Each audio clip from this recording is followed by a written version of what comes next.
తెలంగాణలోనే ఎన్నో సందర్భాలలో వార్తని వార్తగా రాయలేని పరిస్థితి లేదా?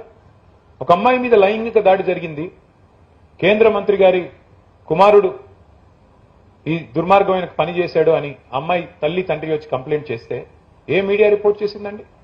వారం రోజులు సోషల్ మీడియానే లేకపోతే అమ్మాయికి న్యాయం జరిగే పరిస్థితి ఉందా? నేను మాట్లాడుతున్న మాట తప్ప? ఏ మీడియా లగచర్లలో గిరిజనుల మీద అకృత్యాలు జరిగితే ఏ మీడియా రాసింది? నేను ఈ మాట అంటున్నందుకు దయచేసి ఎవరేం అనుకోవద్దు. వాస్తవాలు చెబితే చేదుగానే ఉంటాయి. ఈ రోజున్న పరిస్థితుల్లో డైరెక్ట్ గా శాసనసభలో బయట జర్నలిస్టుల పట్ల అసహనం వ్యక్తం చేస్తే కూడా ప్రభుత్వంలో ఉన్న పెద్దలు ఏ మీడియా ప్రశ్నించిందండి? హైదరాబాద్ సెంట్రల్ యూనివర్సిటీలో 400 ఎకరాల భూమి విషయంలో విద్యార్థులు కథం దొక్కేదాకా ఏ మీడియా రాసింది? ఎక్కడుంది పరిశోధనాత్మక జర్నలిజం? ఉందా? నేను ఈ మాట అంటే మీలో చాలా మందికి మళ్ళీ నాలో అహంకారం కనబడొచ్చు. నేను ఉన్నట్టుగా అడుగుతున్నా, ఉన్నదా పరిస్థితి? రాసే పరిస్థితి, చెప్పే పరిస్థితి, స్వేచ్ఛగా నిర్భీతిగా ఇన్వెస్టిగేటివ్ జర్నలిజం అనే పరిశోధనాత్మకమైన కథనాలు వస్తున్నాయా?